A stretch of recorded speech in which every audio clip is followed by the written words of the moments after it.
ओम नमः सिद्धेभ्यः। ओम नमः सिद्धेभ्यः। ओम नमः सिद्धेभ्यः।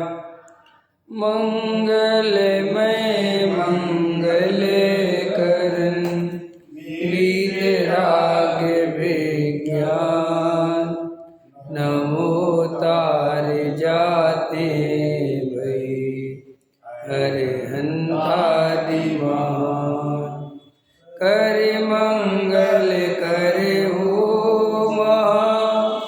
ग्रंथ करन के काज जाते मिले समाज सब पावे निज पद राज इस भव तरु का मूल ज्ञानो मिथ्या भाव ताको कर निर्मूल अब करिए मोक्ष उपाय। मोक्ष मार्ग प्रकाशक 7वां अधिकार पृष्ठ क्रमांक 244। प्रश्न है, निमित्त भी तो है। ख्याल में ऐसे का प्रश्न क्या है? निमित्त भी तो है। तो देखो क्या कहते हैं टोडरमल जी, पर द्रव्य कोई जबरन तो बिगाड़ता नहीं। ख्याल में है ना? अपने भाव बिगड़े तब वह भी बाह्य निमित्त है तथा इसके निमित्त बिना भी भाव बिगड़ते हैं। ये बहुत समझने जैसी बातें हैं। लोगों की निमित्ताधीन दृष्टि छूटती नहीं है और निमित्तों पे ही सारा वजन डाल के रखते हैं। हर प्रकार के कार्य में एक प्रकार की बात नहीं है, चाहे लौकिक जीवन हो और चाहे पारमार्थिक जीवन की बात हो, चाहे धर्म की बात हो चाहे कर्म की बात हो, सब जगह निमित्त की दृष्टि चलती है। हर आदमी ये सोचता है इस निमित्त के कारण ऐसा हो। शब्द तो बोलता है निमित्त, लेकिन वो मानता उसे उपादान है, वो मानता उसे करता ही है। ख्याल में है? निमित्त तो उपादान में तो अंतर पता है ना रमेश जी? तो निमित्त कहता जब निमित्त है हम तो आपका क्या कर सकते हैं। हम अरे तू निमित्त बोलना है, अंदर से करता मानता है। ये घर गृहस्थी कौन चलाता है? सब चलती तो अपने आप है, हम निमित्त हैं। झूठ बोलता है।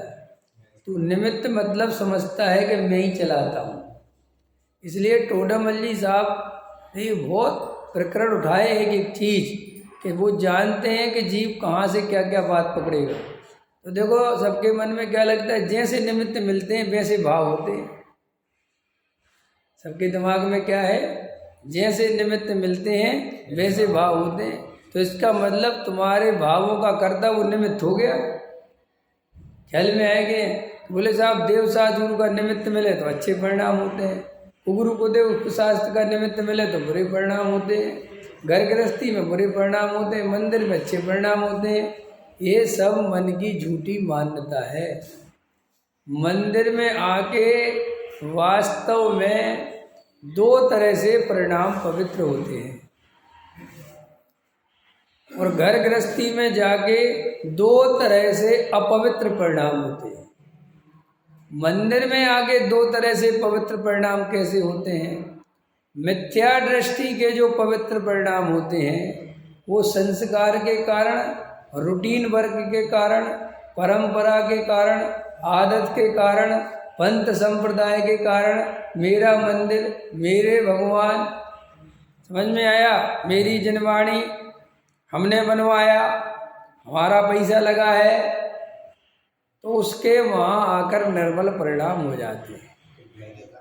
भय के कारण बहुत अच्छा। ख्याल में है ना?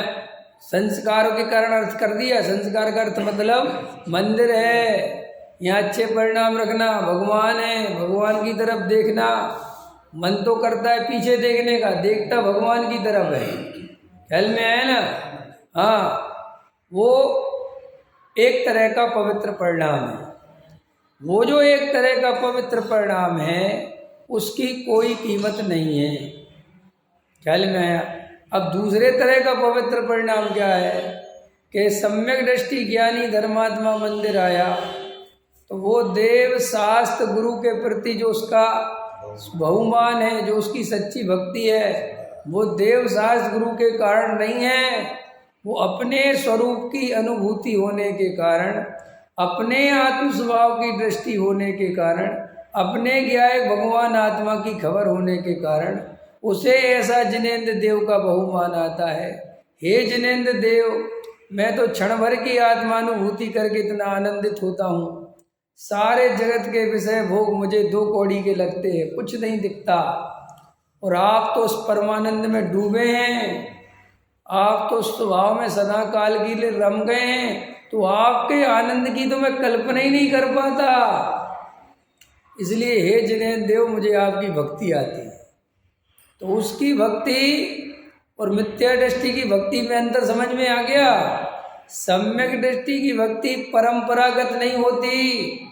मैं जैन हूँ, ये देवशास्त्र गुरु हैं, इनकी मुझे पूजा करनी चाहिए, आज धर्मनाथ की पूजा करनी चाहिए, आज फलाने की पूजा करना चाहिए, इन सब चक्करों में ज़्यादा ज्ञानी के विकल्प नहीं जाते। ज्ञानी के तो सहज ही देव शास्त्र गुरु का बहुमान हृदय में बसा हुआ है।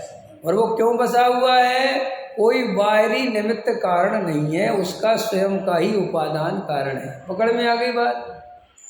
ये तो मैंने पवित्रता की तरफ से लिया। अब अपवित्रता की तरफ से चलो, अब अशुभ की तरफ से चलो। अशुभ भी 2 प्रकार का, एक सम्यक दृष्टि का अशुभ और एक मिथ्या दृष्टि का अशुभ। सम्यक दृष्टि का अशुभ से पहले मिथ्या दृष्टि का अशुभ समझो। जब वही मिथ्या दृष्टि मंदिर में था तो खूब भक्ति, पूजा पाठ, ये पूजा और ये नवदेवता वाली भी, और खूब बादाम चढ़ाओ, चावल चढ़ाओ, ये चढ़ाओ, और ऐसे करो और ऐसे करो, चांदी चढ़ाओ। और वही जब यहाँ से बाहर निकला, समझ में आए? रिक्शे वाले धरा, कितने पैसे लेगा? वहाँ छोड़ेगा बाबूजी 30 रुपये। बकवास बंद कर, 10 रुपये दूंगा। कि बाबूजी 10 में नहीं, मारूंगा, रिक्शा नहीं चला पाएगा, हाँ गली में नहीं आने दूंगा, बैठ, ऐसे धमका रहा है। अब जब मिथ्या दृष्टि का अशुभ परिणाम है, ख्याल में आए ना? और दुकान पे पहुंच गया या घर में पहुंच गया, वहाँ बच्चों को धमकाता है, फिर वहाँ दुकान पे अपने नौकरों को धमकाता है, फिर वहाँ लाओ माँ 2 रुपये की चीज़ 15 में जो, अरे अभी तुम भगवान की वहाँ इतनी बढ़िया भक्ति कर रहे थे, वहाँ तो तुम्हारे बड़े, अरे वो मंदिर है, वो हो गया, वहाँ निपटा दिया, हो गया सब सुबह, अभी व्यापार का टाइम है, अभी फालतू बात नहीं। ये मिथ्या दृष्टि के लक्षण है ये सब, ख्याल में है ना? मिथ्या दृष्टि जीव की ऐसी रुचि होती है, ऐसे मिथ्या दृष्टि ने विभाग कर रखे हैं। मंदिरों में जाके ऐसे भेद, यहाँ पूजा भक्ति का दिखावा करता है, और वहाँ जाके नरेश जी देखे ऐसे कि नहीं देखे हैं? क्या रोज देख रहे हैं, ख्याल में है ना? करते हैं कि नहीं करते? अरे अपन ही करते हैं, दूसरे की क्या कहें? ये मिथ्या दृष्टि का अशुभ भाव है। और मिथ्या दृष्टि का शुभ भाव भी बताया और मिथ्या दृष्टि का शुभ भाव भी समझा दिया। अब सम्यक दृष्टि का शुभ भाव, सम्यक दृष्टि घर से, अब मंदिर से निकला, बाहर में रिक्शा वाला बुलाया, चल भैया छोड़ दे घर तक। बाबूजी 30 रुपये लूँगा। यार 20 में छोड़ दे तो छोड़ दे यार। बाबूजी 20 नहीं, बाबू समझो, चल 20 तो चल। बैठ गए। देखो उसकी भाषा, उसका प्रेम अलग हो है। फिर उसको रास्ते में भी भगवान आत्मा देखेगा, जीव देखेगा, अत्यंत करुणा के भाव से देखेगा कि देखो बेचारा अपने स्वरूप को भूल के रिक्शा चलाता है, इसके कर्म के उदय की विचित्रता ख्याल में आया ना। और वहाँ घर पे पहुँचता है तो पत्नी सो रही है अथवा बच्चे सो रहे हैं अथवा घर गृहस्थी में सब लगे हैं और स्वाध्याय आदि नहीं करते तो उनकी तरफ करुणापूर्वक देखता है, गुस्सा नहीं करता, जानता है प्रत्येक जीव की अपनी अपनी योग्यता, कोई बात नहीं, ख्याल में आएगी नहीं। फिर भी कहता है भैया अपने स्वरूप को समझो, कोशिश करो, स्वाध्याय करो, तत्व विचार करो। जहाँ जैसा जीव दिखता है निचले से निचला उपदेश भी तत्व विचार का देता है। क्या देता है? तत्व विचार। क्योंकि उसको अपने जीवन में जो क्रांति घटित हुई है, जो आत्मानुभूति हुई है, वो केवल और केवल एक तत्व विचार से हुई है। इसलिए वो तत्व विचार पे जोर देता है। फिर उसको दुकानदारी में भी जाना है और भी रोजमर्रा की जिंदगी के काम हैं, लेकिन वहाँ एकत्व नहीं करता। क्या नहीं करता? इसलिए सम्यक दृष्टि के अशुभ भाव भी बहुत बंध का कारण नहीं होता। इसलिए जो ये कहते हैं कि सम्यक दृष्टि के भोग भी निर्जरा के कारण हैं, उसका असली कारण यह है कि सम्यक दृष्टि विषय भोग भोगता है, लेकिन उसमें एकत्व नहीं करता। एकत्व अकेला नहीं, सुख नहीं मानता। वो ये जानता है कि ये मेरे पुरुषार्थ की कमी है, ये मेरे उदय की विचित्रता है, ऐसी पर्यायगत योग्यता है कि मैं अपने स्वरूप में नहीं रम पाता हूँ। इसलिए पंचेंद्रिय के विषय भोगों में नाना प्रकार की प्रवृत्ति करनी पड़ती है, लेकिन ये वास्तविक सुख के कारण नहीं है। ये उसका निर्णय होने से वहाँ अति आसक्ति भाव से भोगों को नहीं भोगता, इसलिए उसके निर्जरा प्रति समय है। इसलिए सम्यक दृष्टि जीव को वास्तव में अशुभ भाव भी ढंग से नहीं होता, और सम्यक दृष्टि को जो शुभ भाव होता है उसे बंध का कारण जानता है। उसे जानता है अंदर से कि ये धर्म नहीं है। ये जो देव शास्त्र गुरु के प्रति राग आया, दया दान पूजा का राग आया, ये राग है, ये धर्म नहीं है। ये सम्यक दृष्टि उस शुभ भाव में जानता है, और अशुभ भाव में क्या जानता वो बता दिया। ठीक है, इस तरीके से सम्यक दृष्टि जीव की पुण्य पाप की सच्ची श्रद्धा है, और मिथ्या दृष्टि की पुण्य और पाप के संबंध में दोनों में ही श्रद्धा मिथ्या है। शुभ भाव से लाभ मानता है, दया दान पूजा भक्ति लौकिक लाभ की वांछा से करता है। अशुभ भाव से बचता है, क्योंकि अशुभ भाव से बंध का, और वो भी कहाँ बचता है? बस ये मंदिर आदि में। बस बचने का क्या हिसाब रखा है, क्या बैलेंस बैठा रखा है? 2 घंटे सुबह मंदिर में लगा दिए, 2 घंटे शाम को मंदिर में लगा दिए, तो हम अशुभ से बच गए। और दिन भर हरी छोड़ दी, रसगुल्ला छोड़ दिया, रोटी एक टाइम खा ली, तो क्या सोचता है? अशुभ से बच गए। हमारा तो बहुत बढ़िया धर्म चल रहा है। तू सच बात बता, अंदर तेरे अभिप्राय में क्या भरा पड़ा हुआ है? तूने ये सब क्यों कर रखे हैं? तो एक ही बात, और ऐसा मत समझना कि ये बात कोई हम अनुमान से कह रहे, ये बात सब अनुभव से कह रहे हैं। हमारे सगे रिश्तेदार हैं, भाई बहन, चाचा ताऊ बुआ, वो सब देखे, और सबके क्रियाकांड रोज देखता हूँ कि क्यों कर रहे हो कि हमारा घर अच्छा चलता रहे। कोई जो तुम्हारा 40 पढ़ रहा है, ये तुम्हारे क्या कहते हैं पूजा होती ना अभी, हाँ कौन सी पूजा, रवि व्रत पूजा, ये पूजा वो पूजा, व्यवहारी बहुत करते हैं, तो उनको तो देव शास्त्र का स्वरूप ही नहीं समझ में आया कि है क्या। सो वे तो महामिथ्या दृष्टि हैं। लेकिन मुमुक्षु भी जो तत्वभ्यासी जीव हैं, और वे भी शुभ भाव से लाभ मानते हैं, सो वे भी मिथ्या दृष्टि ही जानना। ख्याल में आया ना? दयादान पूजा का परिणाम अच्छा है, ये करना चाहिए, और अशुभ भाव बुरा है, ये छोड़ना चाहिए, ये मान्यता मिथ्या दृष्टि की है। तो फिर सम्यक दृष्टि की क्या मान्यता है? एक शुद्धात्मा ग्रहण करना चाहिए और सारा जगत छोड़ना चाहिए। शुद्धात्मा के अलावा शुभ भी मेरा स्वरूप नहीं, अशुभ भी मेरा स्वरूप नहीं। तो ये निमित्त की दृष्टि समझ गए 2 प्रकार से, कि लोग निमित्त को 2 तरीके से प्रेजेंट करते हैं। एक तो घर गृहस्थी का निमित्त बता दिया, एक मंदिर का निमित्त बता दिया। तो हम जो ये मानते हैं कि मंदिर में आके शुभ परिणाम होते हैं, भूल में मत रहना। अगर आत्मा का ज्ञान नहीं है, वस्तु स्वरूप की खबर नहीं है, तो जो तुम्हें, इसलिए देखो, इसीलिए सुनो, सम्यक दृष्टि जीव, देखना ध्यान से, पकड़ना थोड़ा गहरा। सम्यक दृष्टि जीव त्र्यंच गति का हो। कौन सी गति का हो? सम्यक दृष्टि जीव नार की गति का हो। तो वहाँ तो देव शास्त्र गुरु नहीं है, वहाँ तो पूजा भक्ति नहीं कर सकता, वहां तो दया दान नहीं कर सकता, कुछ कर ही नहीं सकता वहां। त्रियंच गति का जीव क्या करेगा? और नार की तो और कुछ नहीं कर सकता। तो भी नार की सम्यक दृष्टि जब वहां से मरता है तो उत्कृष्ट गतियों में जाता है। अगर नरक का नार की सम्यक दृष्टि होगा और वो यहाँ मर के आएगा तो भाई साहब वो राजा महाराजा सम्राट होता है, छोटी मोटी हस्ती नहीं होता सम्यक दृष्टि।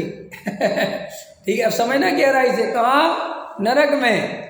और नरक में कोई बाहर में करने को तो है ही नहीं। ठीक है, फिर भी तो कितना बढ़िया हुआ। अब त्रियंच भी स्वर्ग आदि में जाता है। स्वर्ग आदि में भवन मांत्रिक ज्योति से देव नहीं होता छोटा मोटा, 12वें स्वर्ग में, ख्याल में है ना, माने स्वर्गों में जाता है। ख्याल में आया कि नहीं आया? कौन? त्रियंच गति का जी, क्योंकि नरक का नार की देव नहीं हो सकता। ख्याल में है ना, इसलिए वो मनुष्य और त्रियंच ही हो सकता है। तो वो भूमि का हो और यहाँ पे भी हो तो उत्कृष्ट पुण्यशाली हो। अब देखना ध्यान से, चलो अब आ जाओ मनुष्य गति में। और जो जीव मिथ्या दृष्टि है वे कितने ही दया दान पूजा भक्ति करते रहे, कितने ही बाहर में क्रियाकांड पालते रहे, श्री गुरु कहते कोई गारंटी नहीं है कि स्वर्ग भी चला जाए। कोई गारंटी नहीं है। हो सकता है अंदर बेईमान हो, मायाचारी हो तो नरक आदि में गमन हो जाए। क्या करते करते? वृत्तिशील संयम। इसलिए ये मूल मत रखो कि ये व्यक्ति वृत्तिशील संयम पालता है तो गारंटी से स्वर्ग जाएगा ना, कोई पता नहीं। अंदर मायाचार हो, तीव्र मान कसाय हो, परिग्रह संज्ञा तीव्र हो, भोजन आदि का तो त्याग करता हो और पैसे में परिग्रह में अति आसक्ति हो, तो क्यों नरक काय से जाते? मास्टर जी, नरक का फल तत्वार सूत्र में क्या लिखा? हाँ, ये तो नहीं लिखा कि रोटी खाने से नरक जाते हैं। कहीं लिखा हो तो बताओ। और अच्छे अच्छे हम नगर सेठों को जानते हैं, ख्याल में आया कि नहीं आया? पानी पीते हैं छान छान हैं और पैसा के लिए रात दिन परेशान हैं। जोड़ो, कोठियां बनाओ, बंगले बनाओ, छल कपट से पैसा कमाओ, पानी पिएंगे छान के। नहीं समझ? अन्य बेचारे जो सीधे साधे जीवन उनका शोषण करो, उनसे अपने काम निकलवाओ, उनको चने के पेड़ पर चढ़ा के अपने काम निकलवाते रहो। क्योंकि सीधा है ना बेचारा, समझता नहीं है ना, और ये बदमाश है। वो बेचारा सीधा व्यक्ति है, वो बेचारा इसकी बातों में जाता है। वो घेर लेते हैं लोग और अपना चेला बना लेते हैं और चलो लग जाओ हमारी सेवा में। सो ये परिणति कोई सम्यक दृष्टि की नहीं होती कभी तीन काल में। ऐसी परिणति तो मिथ्या दृष्टि की ही होती है। और दूसरी बात, वो जो इस तरीके की प्रवृत्ति है सो भले ही कितने ही पानी छान छान के पिए, नरक आदि में गमन हो जाएगा। पकड़, जो लोग कहते हैं ना कि ये मुसलमान भी तो स्वर्ग जाते हैं, हिंदू भी स्वर्ग जाते हैं, सब तो ऐसा थोड़ी। तो जात इसलिए तो जाते हैं कि भाई अंदर कहीं ना कहीं थोड़ी बहुत ईमानदारी होती है, उसके दम पे चले जाते हैं। अब परिणाम अच्छा होता है। देखो, जैनियों के परिणाम अच्छे होते हैं, ये तुम काय से नापते हो? केवल क्रियाकांड से। लेकिन जैनियों की जो पैसे में आसक्ति है और परिग्रह में आसक्ति है, वो शायद गरीब की नहीं है, शायद वो तुम्हारे यहाँ जो काम करता लेबर उसकी नहीं है। और तुम्हारा शास्त्र क्या कह रहा है कि नरक आदि में गमन बहु आरंभ परिग्रह से होता है। कह रहा है कि नहीं कह रहा है? बोलो। हैं? इसी में मस्त हैं। पानी पिएंगे छान छान, लेकिन कोठी बनेगी 500 गज की। ख्याल में आया ना कि भैया जरूरत कहाँ है, हमें इतना कोई मतलब नहीं। तो वो सब काहे के लिए कर रहे हो? ख्याल में कैसा वो चक्रवर्ती के होती है, हम जानते ना तुम्हारे तर्कयुक्ति। भैया चक्रवर्ती कोठी बनाता नहीं, बनी बनाई मिलती है अपने यहाँ। उसको कोई छल कपट नहीं करना पड़ता, उसको हमारी तरह बेईमानी से पैसा नहीं जोड़ना पड़ता, उसे कोई भय नहीं होता।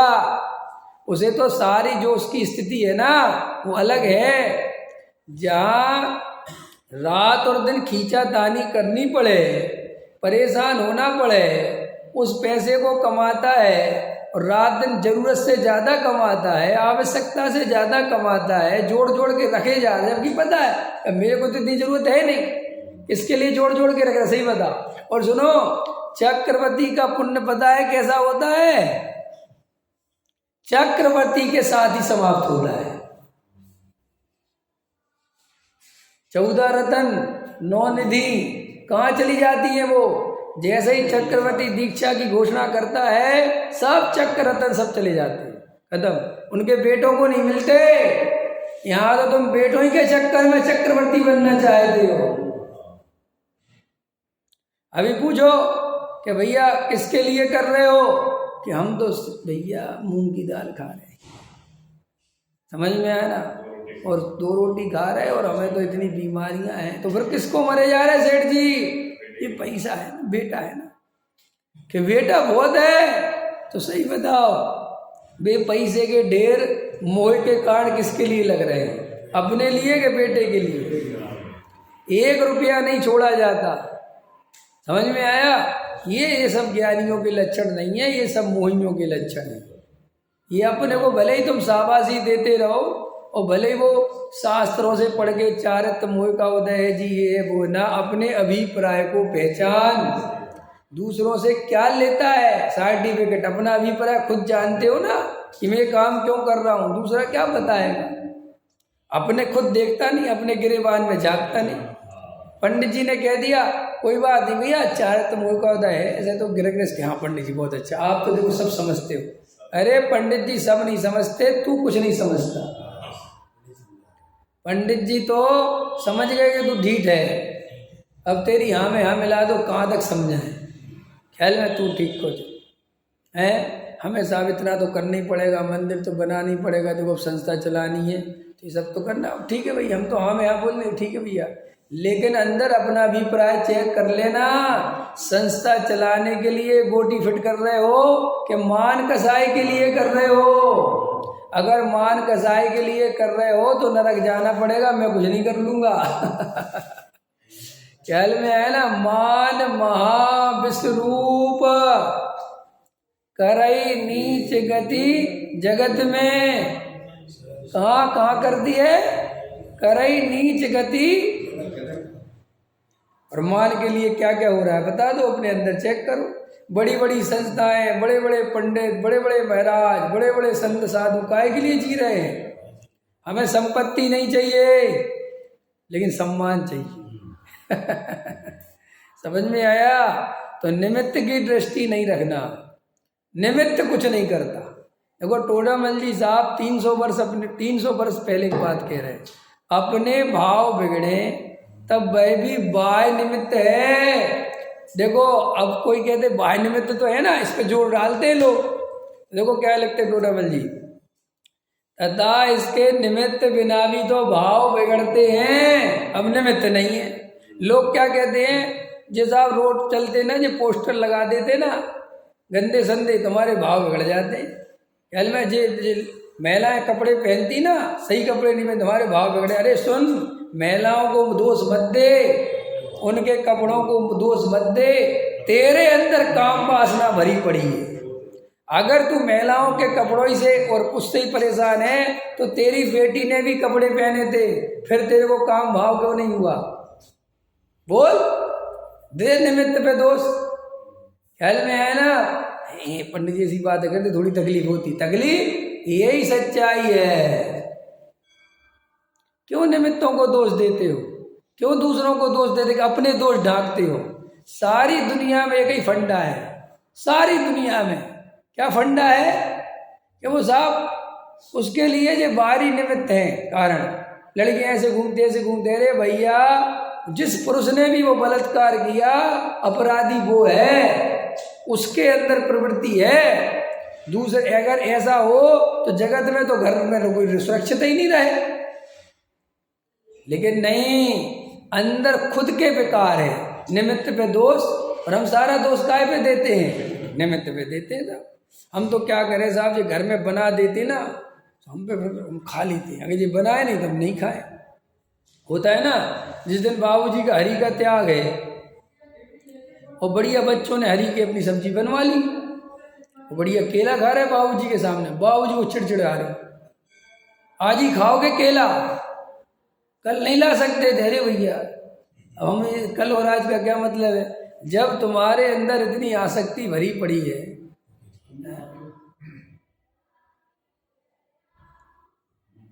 अब भाई साहब का सुन रहा था मैं कल रात को, सुमित जी का, वो बता रहे आजकल जैन पैथी हैं। अब जाओ पूछो कि अब जैन पैथी का पालन करें, कैसे करें। कह रहे उसमें कि एक बार नहीं 4 बार खाना है, धीरे धीरे खाना है, सुबह पत्तियां भिगो के खाना है, जिनका त्याग नहीं है। ख्याल में आएगी नहीं है, चम्मच से पानी पीना है। हमें नहीं कह रहे, लेकिन आगे परिस्थिति के कारण, द्रव्य क्षेत्र काल भाव के कारण आगे एक त्यागी वृत्ति को भी उपदेश देना पड़ रहा है ना। वो उपदेश गलत है, मैं शर्त में नहीं कह रहा हूं, वो बिल्कुल सार्थक है। वर्तमान में लोगों को बिल्कुल भी ज्ञान नहीं है। वो तो भाई साहब को अत्यंत करुणा है, सो बता दे रहे हैं, और समझ लो तुम्हारी करुणा के चक्कर में कहीं ना कहीं अपना टाइम खराब करते रहते हैं। समझ में आया। लेकिन क्या करें, अब ऐसी ऐसी घटनाएं घटती हैं तो भाई तो तकलीफ तो होती है ना, क्योंकि आपको और हमें अपनी जीवन शैली पता नहीं है कि कैसे रहना चाहिए, क्या खाना चाहिए, क्या नहीं खाना चाहिए। ख्याल में है? हाँ बराबर है ना, क्यों पसीना निकलना जी, सब बता रहे ना। वो मेरा कहने का मतलब ये है कि आखिर जो लोग लकीर के फकीर बने रहते हैं, नहीं समझे, उनको सुनना चाहिए ना कि ये वो ही भाई साहब हैं। इनके पहले वाला भाई साहब देखो, ख्याल में आया कि नहीं है, वो रूप भी हमें पता है और अब ये भी पता है। पहले तो कहते थे ये घड़ी इतना, अरे साहब क्या रखा है, छोड़ो। ख्याल में है ना, माँ बाप ये वो, तू काय का जैन, पहले ये था ना वो सारा सिस्टम है। अब सारा सिस्टम बदल गया। मेरा वाला नहीं आया मालूम, मेरा कोई ट्रेंड ही नहीं है। मैं तो खाने पीने पे इन सब चीज़ों पे वास्तविकता ये है कि ना मुझे उतना ज्ञान है और ना मेरी उस तरफ दृष्टि है। वो तो बहुत है, उसको बता रहे, सब अच्छी बात है, सुनो समझो। ये बात पक्की है, निरोगी काया में ही आत्मानुभूति होगी। अगर तुम ये सब शरीर को स्वस्थ नहीं रखोगे, तुम्हारे अंदर कसाएं भरी पड़ी हैं, सारा ध्यान शरीर पर लगा रहेगा, तो आत्मा का ध्यान कब करोगे। इसलिए अपने जीवन शैली को उसके आधार से सुधार कर तत्व अभ्यास करना चाहिए। और भाई साहब भी तुम्हें शरीर इसलिए स्वस्थ नहीं बता रहे कि तुम विषय भोगों में लग जाओ, वे भी इसलिए ही समझा रहे हैं कि भाई शरीर स्वस्थ रहे तो आराधना स्वस्थ कर सकोगे, और शरीर ही रोगी रहेगा तो आराधना भी रोगी होगी फिर। हाँ, तो मैं तो उस पर बता रहा हूँ जो पहले मेरे प्रवचनों में प्रश्न चिन्ह उठाते रहते ना, सब खाना पीना। अब बताओ ना, वो कह रहे 4 बार खाओ, धीरे धीरे खाओ, तो फिर अब क्या होगा, 4 बार खाए, 5 बार खाए, ये खाओ, पत्ती 250 ग्राम भिगो के खाओ। सब सुनी कि नहीं सुनी है? और वे तो उतना कह नहीं पा रहे, मुझे समझता हूँ मैं, समझ में आया ना। क्योंकि जब मोक्षुओं के बाढ़ लगी हुई है ना भी आफत मचा दोगे, इसलिए वो मर्यादा में रह के थोड़ा बताते रहते हैं। ख्याल में है ना। सच्ची बात तो यही है, क्यों अभी वो पीछे जरा सी अदरक की बात नहीं आ गई थी तो आफत ढा दी, जैसे बड़े सब साधु संत हो गए हों। ख्याल में आया ना। ख्याल में नहीं है किसी को, लकीर के फकीर बनते हैं। तो देखो क्या कह रहे हैं, निमित्त कुछ नहीं करता, तेरे अंतरंग में उपादान खोटा है। समझ में आया। अंदर तेरी स्थिति खराब है, तू बाहर दोष क्यों देता है? हर बात में दूसरे को तो पंचम काल क्या देते हो, पंचम काल साहब। हम क्या करें, गजब हो गया। तुम क्या करें, माने सारी जिम्मेदारी पंचम काल की है। चौथे काल में भी तो जन्मे हो गए कि नहीं जन्मे थे? जन्मे थे, अरे जन्मे थे कि नहीं? हाँ साहब, तो तब क्यों नहीं चलेगा मोक्ष? काहे को आ गए पंचम काल में? किसने कहा था यहाँ आने के लिए? इसलिए काल को दोष मत दे, अपने को दोष दे तू कि मेरी कमजोरी है जो मैंने आत्मा की दृष्टि नहीं करी। और वर्तमान में भी निमित्त की दृष्टि वाला आत्मा की दृष्टि नहीं कर रहा है, क्योंकि वो सारा दोष निमित्त पे। पंडित जी हम क्या बताएं, सही बताएं, हमारे तो अंदर बहुत रहते हैं एक ही भाव चलता है, काश कोई सम्यक दृष्टि मिल जाए। क्या मास्टर जी, कोई सम्यक दृष्टि मिल जाए तो बिल्कुल बढ़िया। तो हम है ना? नहीं नहीं, आप नहीं। तो फिर किसको, कि अभी वो पैदा ही नहीं हुआ, तो फिर कौन सा, वो पहले पैदा हो गया और सब मर गए। समझ में है ना? वो पहले पैदा हुए, सब समाधि ववाधि करके चले गए। अब वर्तमान में कोई, क्यों? सबसे अच्छा बहाना है। हम ऐसी बात रखेंगे जो 3 काल में पूरी ना हुए, न 9 मन तेल होगा, न राधा नाचेगी। सीधी बात जी, हमें तो इसलिए समय से ना सम्य दृष्टि मिला ही नहीं रहा कि जी हैं कि हम इनको नहीं मानते। ये वर्तमान के कोई नहीं है, वे भूतकाल में थे। सीधा गलत है कि नहीं? और भूतकाल वाले हमें मिल नहीं सकते, अभी तो मर गए, सब चले गए। अब क्या ये तो बहुत बढ़िया, आपको कुछ नहीं है, हम तुम नहीं जानते सब। अच्छा प्रयोजन करने से क्या होता है? समय दृष्टि हो जाती है। चलो ठीक है, ये बात तो पक्की है। फिर क्या आधार है तुम्हारा? कि देखो जी, सम्यक दृष्टि जीव होता है ना, उसका जीवन जो है बहुत गजब का होता है। क्या गजब का अर्थ करो, गजब का अर्थ करो जल्दी। गजब का होता है ना, तो साहब कुएं का पानी, हाथ की चक्की, ऐसे मसाले वैसे मसाले, आधा टाइम रोटी, आधा टाइम बिल्कुल कुछ नहीं, रात दिन तक। तो ऐसे भी बहुत है, ऐसों की कमी नहीं है हिंदुस्तान में। वहाँ चले जाओ, उनके जाके दर्शन करो, उनके पास बैठो। तो उनके पास 4 दिन बैठता है, 3 दिन बैठता है, कहता है अरे यार ये भी नहीं है, नहीं समझ में, इनमें क्या कमी दिख गई अब? अरे हम जानते यार, इनमें भी बहुत दिक्कत है। ख्याल में आया कि नहीं आया है? अब अंदर से सही मामला नहीं है साहब, ख्याल में ना। अरे तुझे सच्ची बात है, बहाने खोजता है, अपना काम नहीं करना। जिन्हें अपना काम करना है वे बाहर में कुछ खोजते ही नहीं। जिन्हें अपने उपादान पे भरोसा है, उन्हें निमित्त खुद आके खड़ा होता है कि मैं आ गया, सुन, वो काम हो जाता है। अभी मैं कितने लोग, कल एक मित्र ने लिखा कि हमारे कुछ भाग गई हैं, हमें जो आपका समागम मिल गया। हमने कहा ना ये चक्करों में मत फंसो, आप अपना काम अपनी योग्यता से कर सकते हो, करोगे तो न समागम बदलते देर। जैसे ही हम तुम्हारी कोई कसाई की खिंचाई करेंगे, जैसे ही कुछ कह देंगे, अरुण जी बढ़िया आदमी नहीं, घर नहीं बुलाते। समझ में आया? अरुण जी का यार ये ब्रो हमें नहीं जाना, कैसा अभी तो तुम समागम बहुत अच्छा लग रहा था, अब ठीक है अपनी जगह, क्या यही अकेले थोड़े ही हैं, हम दूसरे की सुन लेंगे। अशुद्ध गाने वालों, हम शुद्ध गाने वालों को बुलाते। समझ में आया कि नहीं आया? तो देखो तुरंत बदल गया ना। तो तुम दूसरे के भरोसे धर्म मत करना, क्योंकि दूसरे के भरोसे धर्म करोगे और तुमने दूसरे के भरोसे धर्म करा और तुम फंसे, अधिकतर फंस जाते हैं। ये बॉन्ड कर लेते, कई क्या होते अति निकट हो गए। राजेश जी, अति निकटता दुखदाई है। तुमने कोई गुरुजी महाराज पकड़ लिए और अति निकट हो गए। अति निकट समझते हो ना, पैर वैर दबाने लगे, उनकी सेवा सुनती, अति निकट हो गए। तो पहले तो वो प्रवचन में देखने मिलते थे, तो तुम्हें कुछ पता था तो चलता नहीं था, और तुम एकदम भगत बन गए उनके। ख्याल में आया कि नहीं आया? और एकदम बस यही सम्यक दृष्टि है, यही ज्ञानी है, बात साफ, मतलब बात समझ में आया नहीं। तो उन्होंने कहा आओ फिर पैर दबाने के, आओ। पहुंच गए, अब दबाए 2-4 दिन, अब वो भाव दिख गए जो वहाँ प्रवचन में नहीं दिखते थे। अब इसके फ्रेम से बाहर हो गया। चश्मा होता है ना, चश्मे से बाहर चला जाती ना आँख, तो फिर दिखता नहीं। ऐसे वो फ्रेम बना लिया कि जी आदमी ऐसा है, और जैसे उसके अति निकट हुए सो भाई वो फ्रेम में फंसा ही नहीं रहा, वो तो दिख रहा है ठीक। अब भागे कैसे? क्योंकि बॉन्डेशन हो गई। बॉन्डेशन समझ गया कि नहीं समझ गया?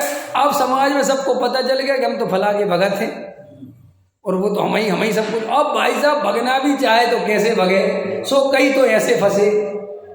समझ में आया कि नहीं आया? अति निकटता से फंस जाते हैं, बॉन्ड हो गए ना। अब वो बेचारे अंदर मछली की तरफ लेकिन कहाँ जाए, कैसे जाए? तो हाँ जी हाँ जी हाँ जी हाँ जी, और अंदर बिल्कुल नाजी नाजी नाजी।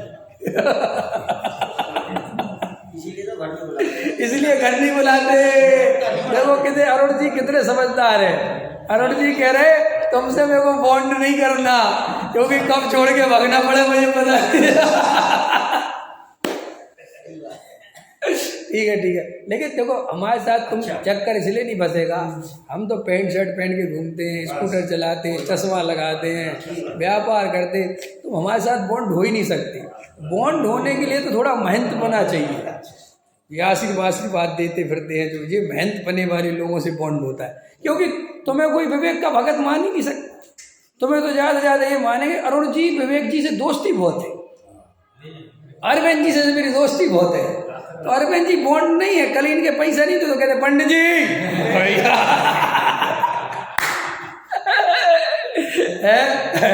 माल आता है ना, तो फिर जब 2-4 लेट हो जाता ना बेट, तो फिर कहा पंडित जी कहने का स्टाइल बदल जाता, पंडित जी हाँ भैया समझ गए हम।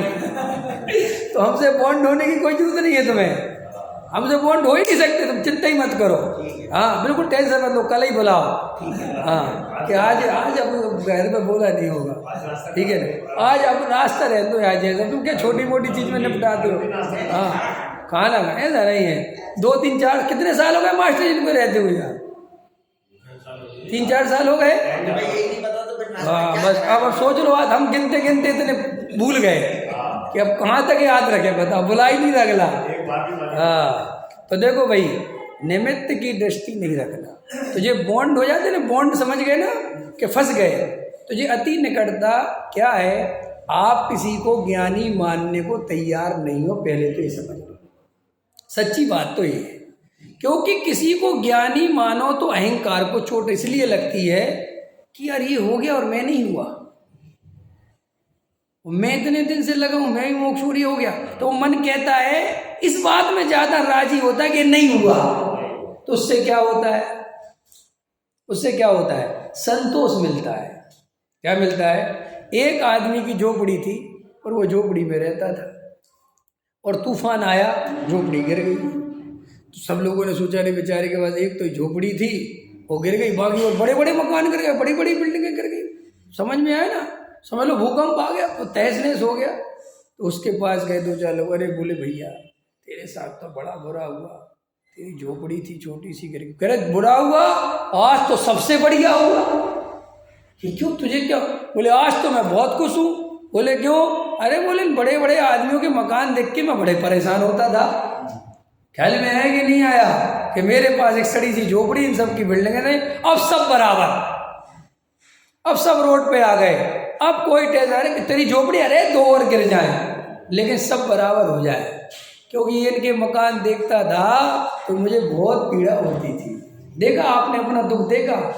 हकीकत में आप जाके देखोगे, आपको जितने मानसिक दुख चल रहे हैं वो दूसरे के सुख के कारण चल रहे हैं। नोट करो ये पॉइंट, आपको और हमारे जीवन में जितने मानसिक दुख चल रहे हैं, क्या चल रहे हैं? लोग शादियों में जाके दुखी हो जाते हैं, रिश्तेदारों के, समझ में आए? लोग बिहारों से निकलते दुखी हो जाते हैं, लोग चौड़ी सड़कों पे कोठियाँ तनी देखते दुखी हो जाते हैं, किसी की बड़ी फैक्ट्री चलते हुए देखते दुखी हो जाते हैं। क्यों हो जाते हैं? नहीं समझ में आया।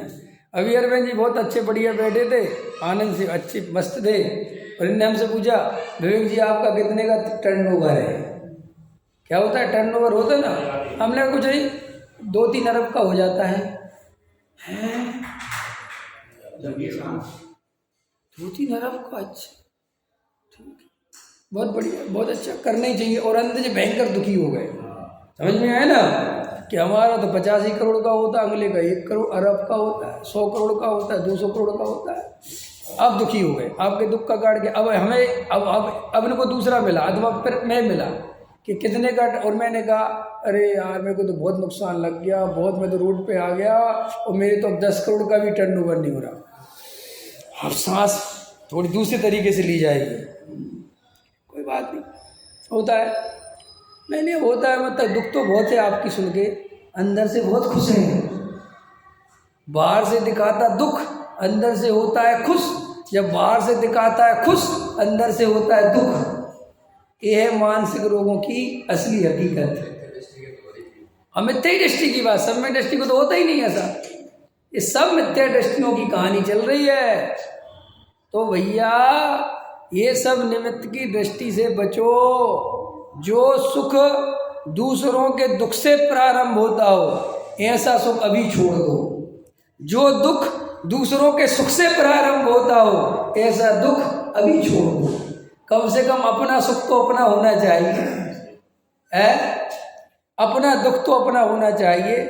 कल एक शायरी सुन रहा था मैं कि जब तू और मैं बिछड़े, जब हम और तुम बिछड़े तो तू कहता है कि तुमने कुछ निशानी नहीं दी। क्या नहीं दी? तो कहता है कि तेरा मेरा बिछड़ना काफ़ी है। क्या? तेरा मेरा बिछड़ना ही काफ़ी है जिंदगी भर याद रखने के लिए, अलग से कोई निशानी की जरूरत नहीं है। वो धर्मेंद्र जी चले गए ना तो उनके लिए लिखी थी किसी ने। तो भैया गहराई से हमारे सुख और हमारे दुख हमारे अंदर से होना चाहिए। हमारा दुख इसलिए दुख है कि अभी तक हम शांति से बैठे थे और दूसरे का हमने बढ़िया कपड़ा देखा और हम दुखी हो गए। इसका मतलब तुमसे बड़ा मूर्ख दुनिया में कोई दूसरा नहीं है। तुम्हें अभी कोई जरूरत नहीं थी, तुम्हें कोई फर्क नहीं पड़ रहा था, तुमने दूसरे का कपड़ा देख के परेशान। तुम्हें कोई गाड़ी की जरूरत नहीं थी और दूसरे की गाड़ी देख के परेशान। बोलो हमारे ऐसे सारे दुख हैं कि नहीं? और अधिकतर दुनिया इन्हीं दुखों को मिटाने में सारा जीवन खर्च कर रही है। अभी आपके मोहल्ले पड़ोस में किसी के पास गाड़ी नहीं, आपको कोई दुख नहीं, आप आनंद से हो। लेकिन आपके मोहल्ले में सबके पास गाड़ी आ जाए, आपका दुख कई गुना बढ़ जाता है। इसका मतलब क्या है? आपका दुख भी आपका नहीं है। और सम्यक दृष्टि की यही तो विशेषता है कि जरूरत हो तो करता है, जरूरत नहीं हो तो बिल्कुल नहीं करता है। वो भेड़ चाल चलता ही नहीं। इसलिए उसको ना कोई दुखी कर सकता है ना कोई सुखी कर सकता है। पकड़ में आया कि नहीं आया है? पकड़ में आ रहा ना अरविंद जी? कोई 4-5 भाई हों और सब यहीं रहते हों तो कोई दुख की बात नहीं थी, मस्त था। ना कोई तुम्हारी पत्नी कुछ कहती थी ना कोई कुछ कहता था, सब बढ़िया चल रहा था। और 4 भाई बिहारों में चले गए कहाँ चले गए? और तुम रह गए। तुम्हारी पत्नी कल से तुम्हारा जीना मुश्किल कर देगी। अब उससे पूछो कि तुझे दुख क्या हुआ? अभी तक तो सब बढ़िया था, अभी तो ये घर बढ़िया था, सब कुछ बढ़िया था। कि दुख ये हो गया कि मेरी 4 देवरानी जेठानी बिहार में चली गई और मैं यहीं रह गई। देखो मैं दुख का कारण देखो। और जो हमारे अंदर जे कॉम्प्लेक्स आ जाते हैं, जो हमारे अंदर दीनता के भाव आ जाते हैं, ये ही आपके दुखों की कारण जड़ बनती है। बहुत फिर डिप्रेशन और फिर क्या क्या बीमारियां, साइड इफेक्ट, पता नहीं क्या क्या होता चला जाता है। और अगर आप सम्यक दृष्टि हो जाओ, ये मिथ्या दर्शन छोड़ दो, ये व्यर्थ की बातें छोड़ दो, ओहो, तो आपकी बिहार वाली देवरानी आएगी और आपके चेहरे पे जो की तो चमक रहेगी। वो कहेगी कैसी हो दीदी या भाभी? वो भी बढ़िया हो, मैं तो वहीं की वही, इसीलिए मैं तो बढ़िया, तू बता तू बढ़िया है कि नहीं? तो वो तुम्हारी तरफ फिर ध्यान से देखेगा कि जी क्या हो रहा है, हमारा बिहार में जाना व्यर्थ है क्या? लेकिन तुम उसको देख के तुम्हारा कॉन्फिडेंस लो हो जाता है, तुम दीन हो जाते हो, तुम घबराते हो, तुम हल्के बन जाते हो। बस इससे उसको सुख मिलता है। पता है लूथर ने या पता नहीं मार्टिन ने या लाओत्से ने किसने लिखा है कि दुनिया में अमीरी तभी तक मुस्कुराती है जब तक गरीबी रोती है। क्या? अमीरी तभी तक मुस्कुराती है जब तक गरीबी रोती है। अगर गरीब अमीर की तरफ देखना बंद कर दे तो अमीरी तो उसी दिन मर जाए। घंटे की बात समझ में नोट करी जाए। लेकिन हमारी आदत नहीं सुधरती। कोई चमचमाती गाड़ी लेके निकले, तुम्हारी आंख ऐसी गड़ जाती, ऐसे देखते हो। और वो तुम ऐसे देखते हो और वो चमचमाती गाड़ी के अंदर बैठा, उसको यही तो मजा है। अगर उसकी गाड़ी की तरफ कोई देखे नहीं तो वैसे ही मर जाए। मास्टर जी टाइम हो गया? अच्छा मास्टर जी कह रहे, कोई बात नहीं। मास्टर जी वैसे ही बहुत दिन में आती है, कभी कभी मास्टर जी को अनुकूलता होती तो आ जाता है, ख्याल में है ना? हाँ। अरे मास्टर जी तुमने शास्त्र बहुत पढ़ लिए। अरे कोई बात नहीं, शास्त्र आपने बहुत पढ़ लिए, समझ में आया ना। अब थोड़ा सा अपने आप को पढ़ना है। मैंने शास्त्र पढ़ाना इसलिए कम कर दिया है कि तुमने जो शास्त्रों में लिखा है वो तो घोंट के पी लिया है। समझ में, तुमने अकेला नहीं पिया, तुमसे ज़्यादा मैंने पी रखा है। समझ में आओ। इसलिए हमें ये तो सोच रही मत कि हमें कोई दिक्कत है, ये सब पढ़ा है। हम सिर्फ आपको ये बताना चाहते हैं कि अपने अंदर जागृत बनो, ये लकीर के फकीर मत बनो, गहराई से विचार करो। सहजानंदी सोच